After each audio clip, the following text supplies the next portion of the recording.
तीन पौराणिक कहानियां, इसलिए भगवान विष्णु ने लिया राम अवतार। आज हम आपको तीन पौराणिक प्रसंग बता रहे हैं जो भगवान विष्णु के श्री राम के रूप में अवतार लेने से संबंधित है। पहला प्रसंग, जय विजय को दिया था सनकादि मुनि ने श्राप। एक बार सनकादि मुनि भगवान विष्णु के दर्शन करने वैकुंठ आए। उस समय वैकुंठ के द्वार पर जय विजय नाम के दो द्वारपाल पहरा दे रहे थे। जब सनकादि मुनि द्वार से होकर जाने लगे तो जय विजय ने हंसी उड़ाते हुए उन्हें बेत अढ़ाकर रोक लिया।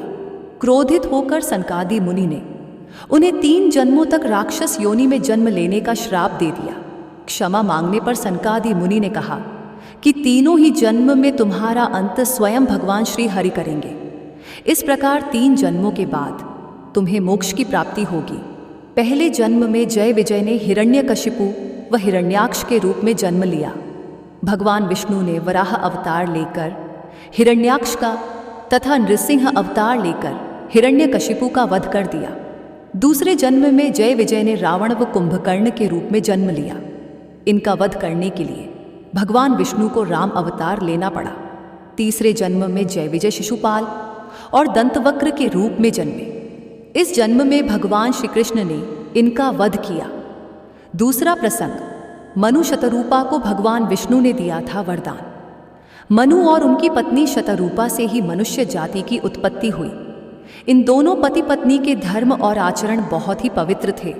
वृद्ध होने पर मनु अपने पुत्र को राजपाठ देकर वन में चले गए। वहां जाकर मनु और शतरूपा ने कई हजार साल तक भगवान विष्णु को प्रसन्न करने के लिए तपस्या की। प्रसन्न होकर भगवान विष्णु प्रकट हुए और वर मांगने के लिए कहा। मनु और शतरूपा ने श्री हरि से कहा कि हमें आपके समान ही पुत्र की अभिलाषा है। उनकी इच्छा सुनकर श्री हरि ने कहा कि संसार में मेरे समान कोई और नहीं है, इसलिए तुम्हारी अभिलाषा पूरी करने के लिए मैं स्वयं तुम्हारे पुत्र के रूप में जन्म लूंगा। कुछ समय बाद आप अयोध्या के राजा दशरथ के रूप में जन्म लेंगे। उसी समय मैं आपका पुत्र बनकर आपकी इच्छा पूरी करूंगा। इस प्रकार मनु और शतरूपा को दिए वरदान के कारण भगवान विष्णु को राम अवतार लेना पड़ा। तीसरा प्रसंग, नारद मुनि को हो गया था घमंड। देवर्षि नारद को एक बार इस बात का घमंड हो गया कि कामदेव भी उनकी तपस्या और ब्रह्मचर्य को भंग नहीं कर सके। नारद जी ने यह बात शिव जी को बताई। देवर्षि के शब्दों में अहंकार भर चुका था। शिव जी यह समझ चुके थे कि नारद अभिमानी हो गए हैं। भोलेनाथ ने नारद से कहा कि भगवान श्रीहरि के सामने अपना अभिमान इस प्रकार प्रदर्शित मत करना। इसके बाद नारद भगवान विष्णु के पास गए और शिव जी के समझाने के बाद भी उन्होंने श्रीहरि को पूरा प्रसंग सुना दिया। नारद भगवान विष्णु के सामने भी अपना घमंड प्रदर्शित कर रहे थे। तब भगवान ने सोचा कि नारद का घमंड तोड़ना होगा, यह शुभ लक्षण नहीं है। जब नारद कहीं जा रहे थे तब रास्ते में उन्हें एक बहुत ही सुंदर नगर दिखाई दिया जहां किसी राजकुमारी के स्वयंवर का आयोजन किया जा रहा था। नारद भी वहां पहुंच गए और राजकुमारी को देखते ही मोहित हो गए। यह सब भगवान श्रीहरि की माया ही थी। राजकुमारी का रूप और सौंदर्य नारद के तप को भंग कर चुका था। इस कारण उन्होंने राजकुमारी के स्वयंवर में हिस्सा लेने का मन बनाया। नारद भगवान विष्णु के पास गए और कहा कि आप अपना सुंदर रूप मुझे दे दीजिए, जिससे कि वह राजकुमारी स्वयंवर में मुझे ही पति रूप में चुने। भगवान ने ऐसा ही किया, लेकिन जब नारद मुनि स्वयंवर में गए तो उनका मुख वानर के समान हो गया। उस स्वयंवर में भगवान शिव के 2 गण भी थे। वे यह सभी बातें जानते थे और ब्राह्मण का वेश बनाकर यह सब देख रहे थे। जब राजकुमारी स्वयंवर में आई तो बंदर के मुख वाले नारद जी को देखकर बहुत क्रोधित हुई। उसी समय भगवान विष्णु एक राजा के रूप में वहां आए। सुंदर रूप देखकर राजकुमारी ने उन्हें अपने पति के रूप में चुना लिया। यह देखकर शिवगण नारद जी की हंसी उड़ाने लगे और कहा कि पहले अपना मुख दर्पण में देखिए।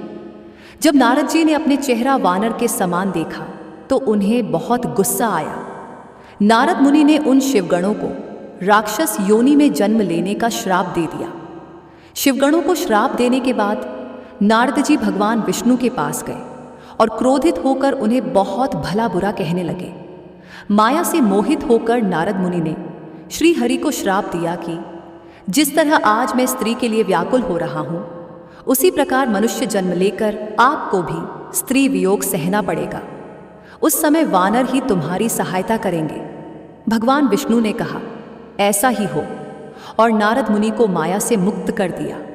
तब नारद मुनि को अपने कटु वचन और व्यवहार पर बहुत ग्लानि हुई और उन्होंने भगवान श्रीहरि से क्षमा मांगी। भगवान श्रीहरि ने कहा कि ये सब मेरी ही इच्छा से हुआ है, अतः तुम शोक न करो।